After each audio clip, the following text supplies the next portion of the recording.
Welcome to iDream media. So reels కోసం రియల్గా ప్రాణాలు కోల్పోతున్న పరిస్థితులు అయితే మనం చూస్తూ ఉన్నాము. సో ఇవి సిరీస్ లాగా జరుగుతూ ఉన్నాయి.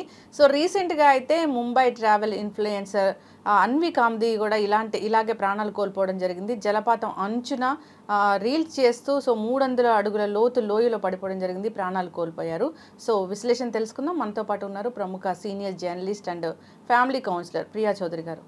మేడం నమస్తే అండి. నమస్తే. సో జనరల్గా అయితే రీల్స్ కోసం రియల్గా ప్రాణాలు కోల్పోతూ ఉన్నారు. సో వరుసగా సంఘటనలు జరుగుతూ ఉన్నాయి.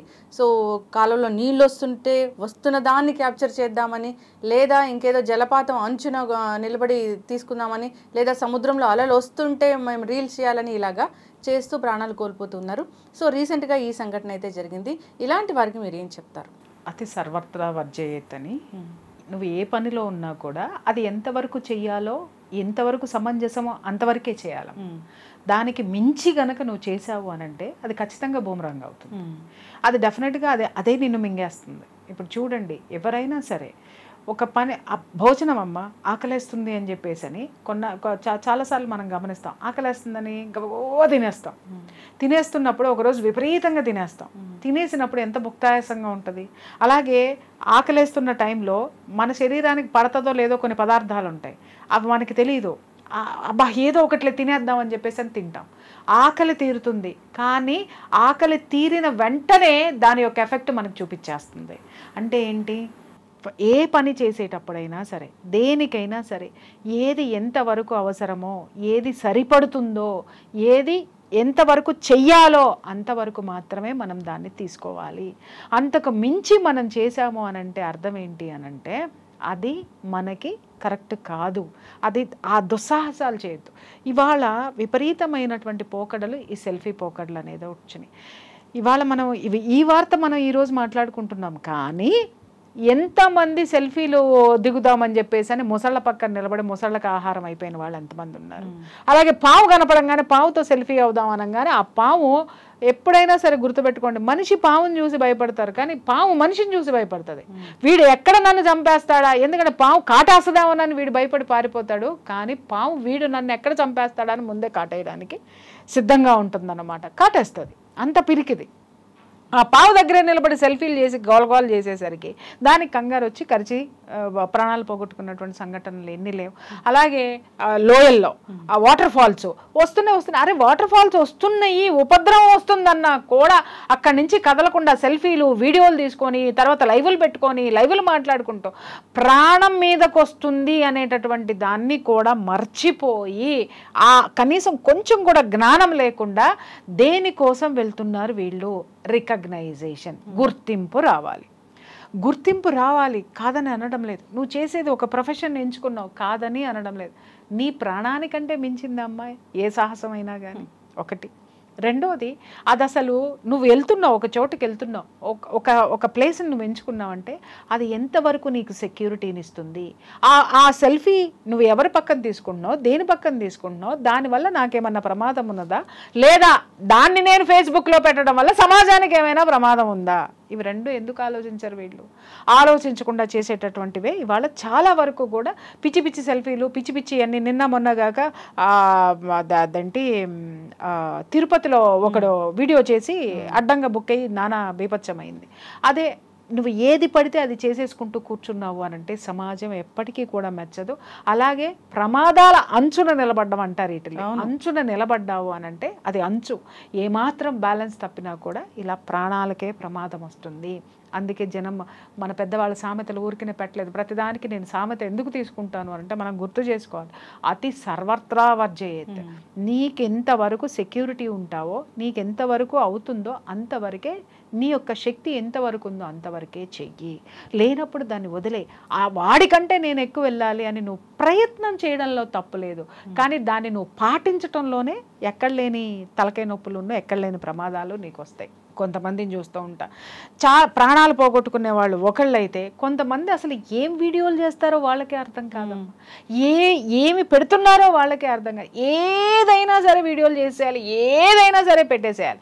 చిన్న ఎగ్జాంపుల్ చెప్తాను నేను. ఇప్పుడు మీరు ప్రమాదం మీదకి తెచ్చుకున్న ఇంకొక ప్రమాదం చెప్తా. వాళ్ళు చాలామంది చాలా వీడియోస్లో నా జ్యువెలరీ చూడండి, నేను ఏం కొనుక్కున్నానో చూడండి, ఎంత డైమండ్స్ పెట్టానో చూడండి, ఎన్ని గ్రాములు పట్టిందో చూడండి, ఇది మా బీరువా చూడండి, నేను దీంట్లోనే అన్నీ దాచుకుంటాను, దాచుకునేవి దేంట్లో పెడతాను, దేంట్లో పెట్టినవి ఎక్కడ పెడతాను, అది ఎక్కడుంది, మా ఇంట్లో ఏ వైపుకు ఉంది, ఎటొస్తే అటు ఉంది, ఇటు వస్తే ఏముంది, బోల్డ్ అన్ని వీడియోలు చేస్తున్నారు. నీకు ఒక రియల్గా జరిగిన సంఘటనల్లో ఒకటి నేను చెప్తా, చాలా జరిగినాయి, ఒకటి నేను చెప్తా. నాకు తెలిసినటువంటి కమిషనర్ దగ్గరికి నాకు ఏదో పని ఉండి నేను వెళ్ళాను. ఆయన దగ్గరికి ఏదో ఇష్యూ మీద నేను డిస్కస్ చేయడానికి వరుసగా ఒక 3-4 రోజులు వెళ్ళాను అనమాట. ఫస్ట్ డే వెళ్ళినప్పుడు ఒకళ్ళు వచ్చారు, సార్ మాది ఇట్లా అదేంటి గోల్డ్ పోయింది, ఎన్నో లక్షలు ఖరీదు చేసేటటువంటి గోల్డ్ పోయింది అని కొంచెం ఇన్ఫ్లుయెన్స్డ్ పర్సన్సే వచ్చి కంప్లైంట్ ఇచ్చి వెళ్ళారు. ఇమీడియట్గా ఆయన కంప్లైంట్ తీసుకొని నేను చెప్తానండి అని కన్సర్న్ పోలీస్ స్టేషన్ సిఐకి కాల్ చేసి ఇమీడియట్గా చర్యలు తీసుకోమని చెప్పాడు. తర్వాత నేను చెప్పాను కదా వరుసనే 3-4 రోజులు వెళ్ళాను అన్న తర్వాత వాళ్ళు 2 రోజుల తర్వాత 3 రోజుల తర్వాత సిఐ గారు కేసు చేయనన్నారండి అని చెప్పారు. ఈ కేసు నేను చేయనన్నానండి అనగానే ఇమ్మీడియట్గా ఆయన కాల్ చేశారు. కాల్ చేసి ఏంటి ఎందుకు చేయనని ఏంటి వాళ్ళు వచ్చారు మళ్ళీ మీరు కేసు ఎందుకు తీసుకోలేదని చెప్పేసి నేను మాట్లాడితే ఆయన ఇమ్మీడియట్గా సార్ మీకు ఒక వీడియో పంపిస్తున్నాను, ఆ వీడియో చూడండి అని చెప్పేసి అని అన్నాడు. అనగానే ఇమ్మీడియట్గా ఆయన వీడియో పంపించిన తర్వాత ఆ వీడియో నాకు చూపించారు ఆయన. విషయం ఏంటంటే వీళ్ళు వ్లాగ్స్ అని చెప్పేసి అని వాళ్ళ ఇల్లు ఎక్కడి నుంచి ఎక్కడికి వస్తుంది, వీళ్ళు ఎక్కడుంటున్నారు, అడ్రస్సు పిన్ కోడ్తో సహా చెప్పి అక్కడి నుంచి బెడ్రూమ్లు ఎన్ని ఉన్నాయి, బాత్రూమ్లు ఎన్ని ఉన్నాయి, అన్నీ ఎన్ని ఉన్నాయి ఇవన్నీ చూపించుకున్నారు. బాగానే ఉంది. అల్మారా దాంట్లో ఉన్నటువంటి నగలు, దాంట్లో ఉన్నటువంటి చీరలు, దాంట్లో ఉన్నటువంటి డీటెయిల్డ్గా ఒక దొంగ ఎంత చక్కగా వచ్చి ఎత్తుక్కోకుండా ఎంత చక్కగా తీసుకొని వెళ్ళొచ్చో అంత ఇన్ఫర్మేషన్ ఫుల్ దాంట్లో ఉంది. వెంటనే ఆయన విపరీతంగా కోపడ్డాడు. వాళ్ళని ఈ బుద్ధుందా, మీరే ఇలాంటివన్నీ చేసి దొంగలకు ఆస్కారం ఇచ్చి మళ్ళీ మా మీదకి వచ్చి నగలు పోయినాయి అని చెప్పేసి అని మాట్లాడుతున్నారా, ఎందుకు చేయాలి అసలు మేము మీకు అంటే మేము కేవలం మీరే ఇలాంటి చేసే లత్తుకోరు పనులకి మేము మా టైం స్పెండ్ చేయాలా, లేకపోతే ఇంకా నేరస్తులు ఉన్నారు సొసైటీలో లా అండ్ ఆర్డర్ని మేము కంట్రోల్లో పెట్టడానికి మేము ఇది ఇవ్వాలా, ఇంతమంది పని చేస్తున్నాం, రాత్రి బవాళ్ళు పిల్లల్ని వదిలేసుకొని వచ్చి సంసారాలను వదిలేసుకొని వచ్చి మేము ఇవన్నీ చేస్తుంటే మీరు ఇలాంటి చెత్త పనులు చేస్తారో బుద్ధి జ్ఞానం ఉందా అని చెప్పేసి అని తిట్టి పోండి అవతలకి అని చెప్పేసి అని పంపించేశాడు. ఎన్ని ప్రమాదాలు ఉన్నాయో చూడు. ప్రాణం పోగొట్టుకోవడమే ప్రమాదం అంటున్నావు. కొంతమంది తేలుగుట్టిన దొంగలాగా నోరు మూసుకొని ఉన్నారు ఇలాంటి వ్లాగ్స్ చేసిన వాళ్ళు. అప్పుడు ఆ సిఐ ఇమ్మీడియట్గా ఆయన వచ్చాడు. అక్కడే నేను కూర్చొని ఉన్నాను, వీళ్ళని ఉన్నప్పుడే ఆయన పిలిపించినప్పుడే ఆయన అన్నాడు, సార్ ఇది ఈ కేసు ఇప్పటిది కాదు సార్, ఫస్ట్ వీళ్ళు ఎవరిదైనా సరే దొంగతనం జరిగిందంటే ఫస్ట్ వీళ్ళు ఫేస్బుక్లు చూస్తారంట, ఫస్ట్ వీళ్ళు యూట్యూబ్లు చూస్తారంట, అంటే వీళ్ళు ఎక్కడన్నా ఇన్ఫర్మేషన్ ఇచ్చి ఉన్నారా అని ఆయన ఒక్కటే కూర్చొని చెప్పాడు. తల ప్రాణం తోకకొస్తుందండి, మాకు ఇక్కడ ఫామ్ హౌస్ ఉంది, మాకు ఇక్కడ అది ఉంది, మాకు ఇక్కడ అన్ని ఉన్నాయి, మొత్తం నీకు ఏమున్నాయో ప్రతి దాన్ని అంటే వీడియోలు వెళ్తున్నాయి కదా అని చెప్పేసి నువ్వు చూస్తున్నావు. చూసే వాళ్ళల్లో హంతకులు ఉన్నారు, చూసే వాళ్ళల్లో దొంగలు ఉన్నారు, చూసే వాళ్ళల్లో ఒక అసహ్యకరమైనటువంటి సైకోలు ఉన్నారు. వీళ్ళందరికీ నువ్వు చూపిస్తున్నావు అన్న సంగతి మాత్రం నువ్వు మర్చిపోవద్దు. అలాగే ఇలాంటి వీడియోస్ మృత్యువుకి దారి చూపిస్తున్నావు నువ్వు, ఆ మృత్యువు తన దారిలోకి నిన్ను తీసుకెళ్తుంది. ఈ ప్రమాదాలు చాలా ఉన్నాయి. ఖచ్చితంగా జనం వీటిని గమనించాల్సినటువంటి అవసరం ఉంది.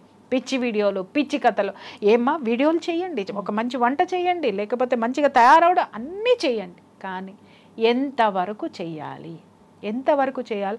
నన్ను చాలామంది అడుగుతారు, మేడం మీ జ్యువెలరీస్ అద్భుతంగా ఉంటాయి, ఒకసారి మీ జ్యువెలరీ షో చేస్తాం, మేడం మీ సారీస్ చేస్తాం, మేడం మీ ఇల్లు. అస్సలు ఎలా చేయండి, నువ్వు చూడు, నా ఇల్లు చూడు, నాకేం అభ్యంతరం లేదు.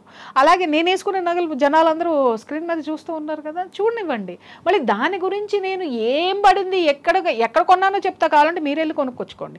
ఎవరు చేస్తున్నారో కూడా చెప్తా, మంచి వాళ్ళు మంచి టెక్నీషియన్స్ నేను మీకు పరిచయం చేస్తా, లేకపోతే మంచి వాళ్ళని నేను మీకు పరిచయం. బట్ నా ఇంట్లో ఏమున్నాయి ఖచ్చితంగా నేను చూపించాను. నాకు అవసరం లేదు, అది నా ఇల్లు అండి, నాకు సంబంధించిందండి.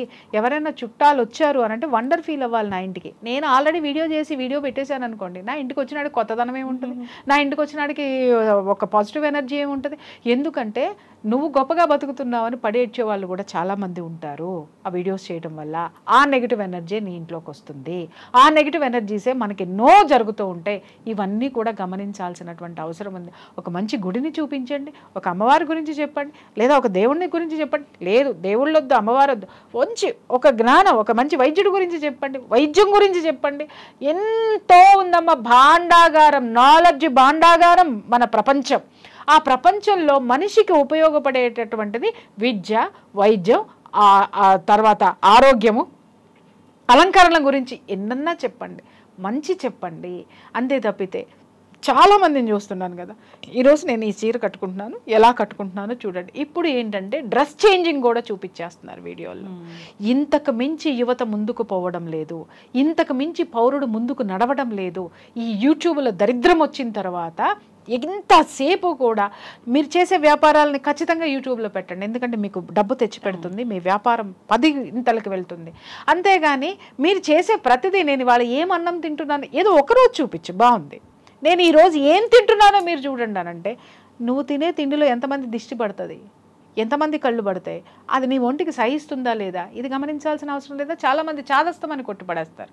మీరు గమనించండి, మీరు ఏం చేస్తున్నారో మీరు గమనించండి. డైట్ చెప్తూ ఉంటారు, డైట్ చూపించండి పర్వాలేదు, చెప్పండి పర్వాలేదు, లేదా పిక్స్ వేయండి. కానీ మీరు ఏం తింటున్నారో అదే పెట్టుకుని తింటూ ఉంటే ఏ కన్ను ఏ చూపుతోటి ఏ ఎనర్జీతోటి చూస్తుందో మీకేం అర్థమవుతుంది? ఎందుకు చెప్పాలి ఇవన్నీ? ఇంతకు మించి మీకు వ్లాగ్స్ చేయడానికి మీకు ఏమి రావా, మీకు ఏమి ఉండదా? పొలాలు చూపించండి, పాడిగేదలను చూపించండి, పాలు పితకడం చూపించండి, పెరుగు తోడు పెట్టడం చూపించండి. అంతేగాని ఏ పాడగేద దగ్గరికి వెళ్ళి నేను ఏ పాలు కొంటున్నానో అది కూడా చూపించండి. కానీ వేసుకున్న పెరుగు ఎలా తింటున్నానో అని చూపించాల్సిన అవసరం ఎవరికి లేదు. నిజంగా చెప్తున్నా, అతి అతి అతి పెరిగిపోయి యూట్యూబ్లో డబ్బులు వచ్చేస్తున్నాయని నువ్వు ఇదన్నీ చేస్తున్నావు, కానీ జబ్బులు కూడా వస్తున్నాయి దాంతోపాటు. నువ్వు గమనించినటువంటి విషయం, ప్రతి ఒక్కళ్ళ విషయం, మా ఆవిడ ప్రెగ్నెంట్ అయింది ఎన్నో నెల, మా ఆవిడ ప్రెగ్నెంట్ అయింది ఇది నా కొడుకు పుట్టాడు చూడండి, పసికందులనండి చూపించేస్తున్నారు. అది చూడొద్దు, నిజంగా చూడొద్దు. వెనకటికి ఎవరు పడితే వాళ్ళు పసిపిల్లల్ని ఎత్తుకొని ఇచ్చేవాళ్ళు కాదు, దగ్గరికి రానిచ్చేటటువంటి వాళ్ళు కాదు. ఎందుకంటే కొంతమంది ఎనర్జీస్ యొక్క ఆరాజు ఉంటాయి, ఆ ఆరాజు ఆ పసిబిడ్డలు తట్టుకోలేరు అన్నమాట. ఎందుకనంటే ఎవరిది కూడా అందరు మంచి వాళ్ళే, అంతా మంచి కోరుకుందాం. కానీ ఇంకొక విషయం కూడా కోరుకునేది ఏంటి అని అంటే, అందరూ మంచి వాళ్ళు ఉంటే ఈరోజు నువ్వు నేను ఇక్కడ కూర్చొని మాట్లాడుకోవాల్సిన అవసరమే ఉంది లక్ష్మి. అందరూ మంచి వాళ్ళు ఉంటే పోలీస్ స్టేషన్లు ఎందుకున్నాయి లక్ష్మి? అందరూ మంచి వాళ్ళు ఉంటే మన ఇంటికి తలుపులు ఎందుకున్నాయి లక్ష్మి? అందరూ మంచి వాళ్ళు అయితే మన లాకర్లు ఎందుకు ఓపెన్ చేసుకుంటున్నామమ్మా? లేదు. ఎక్కడ జాగ్రత్త పెడతామో, మన నగల్ని ఎలా అయితే లాకర్లో పెట్టి జాగ్రత్తగా తాళం వేసుకొని భద్రంగా కాపాడుకుంటామో, మనకు సంబంధించినటువంటి ప్రాణ విత్త మానభంగమందు అతి సర్వత్రా మనం చాలా జాగ్రత్తగా ఉండాల్సినటువంటి అవసరము. మన ప్రాణం కాపాడుకునే విషయంలో కూడా, మన మూలధనం యొక్క మనకు ఎక్కడి నుంచి ఇన్కమ్ వస్తుంది, ఎక్కడ ఏమవుతుంది, అవన్నీ కూడా సీక్రెట్గా పెట్టి తీరాలి. ఎప్పుడైతే ఓపెన్ చేస్తావో నీ యొక్క డౌన్ఫాల్ అప్పుడే స్టార్ట్ అవుతుంది. మీరు కావాలంటే యూట్యూబర్స్ని చూడండి, గొప్పగా 1 కోటి రూపాయలు వచ్చినాయి, 2 కోట్లు వచ్చినాయి, లేకపోతే ఇన్ని లక్షలు వచ్చినాయి అని చూపించిన తర్వాత నుంచి వాళ్ళ డౌన్ఫాల్ స్టార్ట్ అయిపోతుంది. ఎందుకు అనంటే చెప్పాను కదా, అందరి చూపులు ఒకేలా ఉండవు, అందరూ నీకు ఆశీర్వాదాలే ఉండవు. ఆశీర్వాదం 10 వంతు అయితే నువ్వు ఎప్పుడు ఏమవ్వాలా అని చెప్పేసి అని కోరుకునేటటువంటి శాతం 90% ఉంటుంది. నీకు మంచి విషయాలు చూపించండి, మంచి ప్రదేశాలు చూపించండి, మంచి విషయాలు మాట్లాడండి. దానివల్ల ఎవరికీ నష్టం కాదు, మీకు కూడా నష్టం కాదు, ఒక మంచి పేరు వస్తుంది. అందుకే చెప్తున్నాను కదా, అన్నిటికీ మించి మన ప్రాణము, మన ధనము, మన మూల విత్తము మనకి చాలా అవసరం. ఎస్, ఖచ్చితంగా మ్యామ్. నిజంగానే ఏదైనా మనం ఒకటి పోస్ట్ చేస్తున్నాము, ఒకటి షూట్ చేస్తున్నాము, ఇది జనాల్లోకి పంపిస్తున్నామంటే అసలు అది ఏంటి, అది జనాలకి ఎలా ఉపయోగపడుతుంది, దీనివల్ల నాకు లాభం ఏంటి, ఇలాంటివి చూసుకోలే. కానీ చిత్రాతి విచిత్రం అనాలో లేకపోతే ఇంకేమనాలో నాకు తెలియదమ్మా. కొంతమందికి బాధ అనిపిస్తుందేమో, మరి నేనైతే ఏమీ చేయలేను. ఆడవాళ్ళు కూర్చొని ఇన్నర్స్ గురించి మాట్లాడడం ఏంటమ్మా? నువ్వెందుకు మాట్లాడుతున్నావు? నువ్వు ఇన్నర్స్ చూపించడం ఏంటి? నాకే సిగ్గుగా ఉంటుంది కొన్ని చూస్తుంటే. వాళ్ళు చాలా వాళ్ళ వీడియోస్ నేను చాలా చూస్తాను, నాకు చాలా అభిమానం వాళ్ళంటే. వాళ్ళు కూడా కూర్చొని, ఓహో మీకు ఇలా టైట్గా ఫీల్ అవుతున్నారా, మీరు ఇలా ఉంటున్నారా, ఒక తల్లిగా చెప్తున్నాను అంటే, తల్లిగా చెప్తే నీకు కనపడిన ప్రతి ఆడపిల్లకి చెప్పు. లేదా నువ్వు ఒక ఇండోర్లో కూర్చొని ఒక సెషన్ పెట్టి ఆ సెషన్లో ఇది చేయి. నువ్వు యూట్యూబ్లో ఇలాంటివి దయచేసి ప్రమోట్ చేయకండి. ఆడవాళ్ళు ఎక్స్పెషల్లీ ప్రమోట్ చేయకండి. దానివల్ల చాలా నెగిటివ్ ఎనర్జీ వస్తుంది, నెగిటివ్ టాక్ వస్తుంది కూడా. మళ్ళీ దాని గురించి చెప్తారు, ఎందుకండి మమ్మల్ని అలా అంటున్నారు. ఎందుకన్నారమ్మా? ఇప్పుడు నన్ను అంటారు, ఒక మంచి విషయం మాట్లాడినా అంటారు, చెడు విషయం మాట్లాడినా అంటారు, ఏమన్నా అంటారు. కానీ ఖచ్చితంగా ఎందుకు ఎవరిని తీసుకోవాలి, ఎవరిని చేయాలి, నేను చేసేది తప్పు పనా మంచి పనా నేను ఒక్కసారి ఆలోచించుకున్నాను. నేను చేసేది ఎవరికి కూడా హామ్ చేసేటటువంటి విషయం కాదు. అలాగే ఇబ్బందికరమైనటువంటి విషయాలు ఏదన్నా ఉంటే నన్ను నేను సరి చేసుకుంటా. ఇక్కడ కూడా నేను అదే చెప్తున్నా. దయచేసి ఆడవాళ్ళు ముఖ్యంగా కొన్ని బెట్టింగ్ యాప్స్, కొన్ని ఇలాంటివన్నీ విపరీతంగా మీరు సమాజాన్ని భ్రష్టు పట్టిస్తున్నారు. నంబర్ 1, ఒక్కొక్కళ్ళు ఉసురు పోసుకుంటున్నారు. ఇంకొకటి ఏంటంటే దయచేసి ఆడతనాన్ని కాపాడండి అమ్మ. ఆడతనం అంటే ఒక విలువ ఉంది. ఆ విలువని యూట్యూబ్లో ఇన్నర్ వేర్లు వేసుకోండి, ఇన్నర్స్ పెట్టుకోండి అని మాత్రం దయచేసి వాటిని బాహాటంగా మాత్రం చెప్పకండి. ఎస్, ఖచ్చితంగా మ్యామ్. బాధ్యతగా వ్యవహరించాలని కోరుకుందాం. ప్రతి ఒక్కరూ ఒక వీడియో పోస్ట్ చేస్తున్నామంటే అది ఎన్ని కల్లో చూస్తాయి. సో అది కనీసం ఎన్ని ఆలోచనలో పుట్టిస్తాయి, ఇది కూడా చెప్తున్నానమ్మా. ఎన్ని కల్లో చూస్తాయి, ఎన్ని ఆలోచనలను పుట్టిస్తాయి. దయచేసి వాటిల్ని కూడా మీరు పరిగణలోకి తీసుకోండి, దయచేసి తీసుకోండి. ఎస్, ఎక్కడైనా ఏదైనా జరగరాంది జరిగితే దానికి మన వీడియోను మన మాట కారణమైతే ఆ పాపం నిజంగా జీవితాంతం ఉంటుంది. సో ఖచ్చితంగా ఆలోచించాలని కోరుకుందాం. ధన్యవాదాలు.